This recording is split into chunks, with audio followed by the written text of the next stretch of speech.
Hello friends, welcome to pharma Tamil. நான் உங்கள் RK.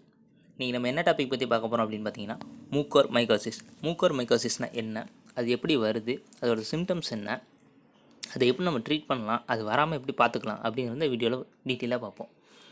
மூக்கோர் mycosis அப்படின்னா என்னென்னா, இது வந்து ஒரு இன்வெஷன் இன்ஃபெக்ஷன், அதாவது வெளியிலேருந்து உள்ள ஒரு ஃபங்கல் இன்ஃபெக்ஷன். இதை காஸ் பண்ணுற ஃபங்கல் குரூப்புக்கு நேம் என்ன அப்படின்னா மூக்கோர் மைட்ஸ்.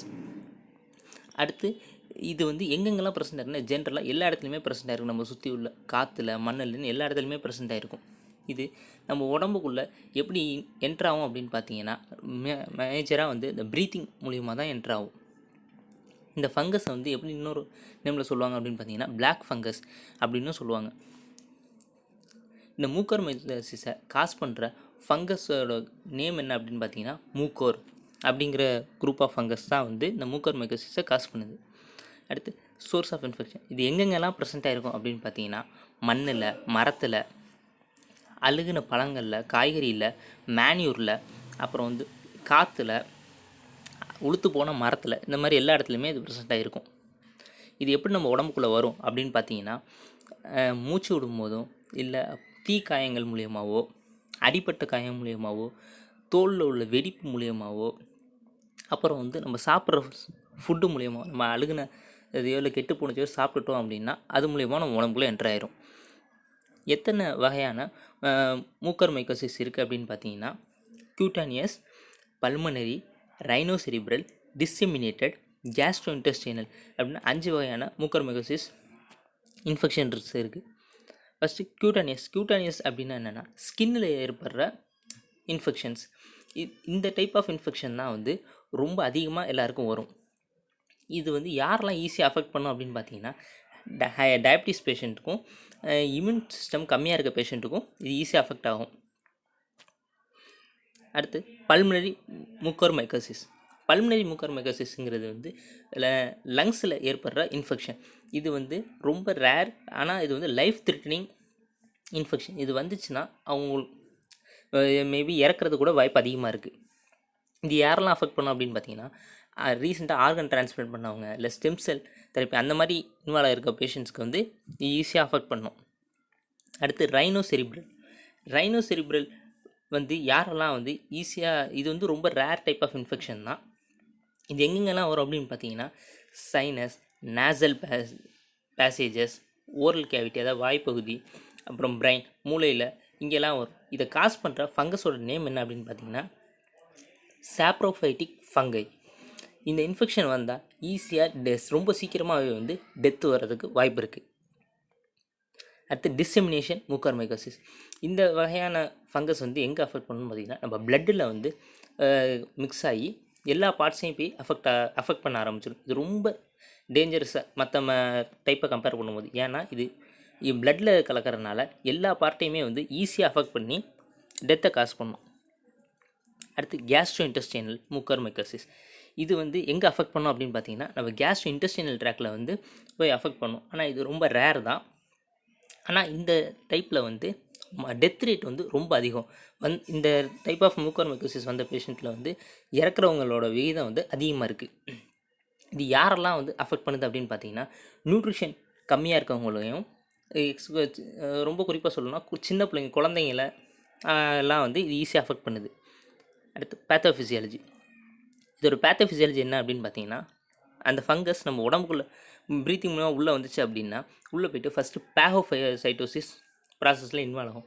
அதை நம்ம செல்ஸை அஃபெக்ட் பண்ண ஆரம்பிச்சிடும்.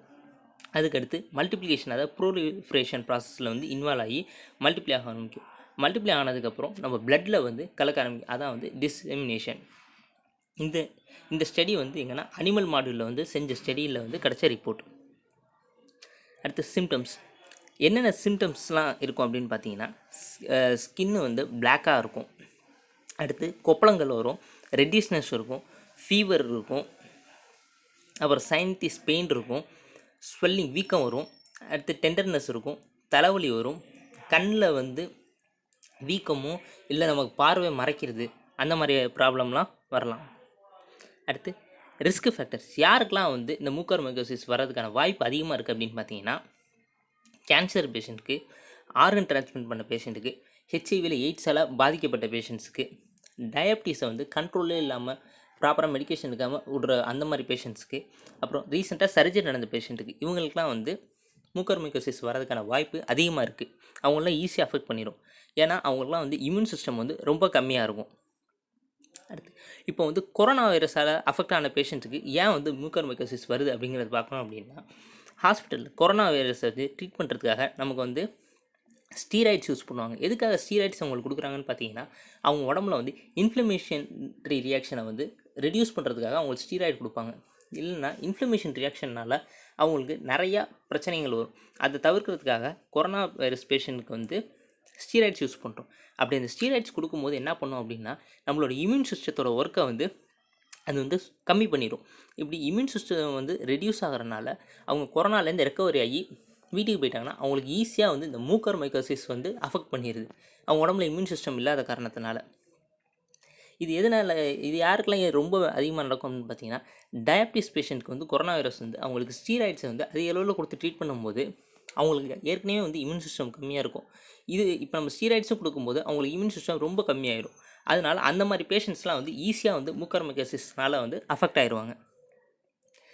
டயக்னோசிஸ், இது எப்படி நம்ம டயக்னோசிஸ் பண்ணலாம் அப்படின்னு பார்த்தீங்கன்னா, பேசிக் சிம்டம்ஸ் வச்சு டயக்னோசிஸ் பண்ணலாம். அதுக்கப்புறம் நம்ம கன்ஃபர்மேட்டரி பண்ணுறதுக்காக லேப் டெஸ்ட்டு பண்ணணும்.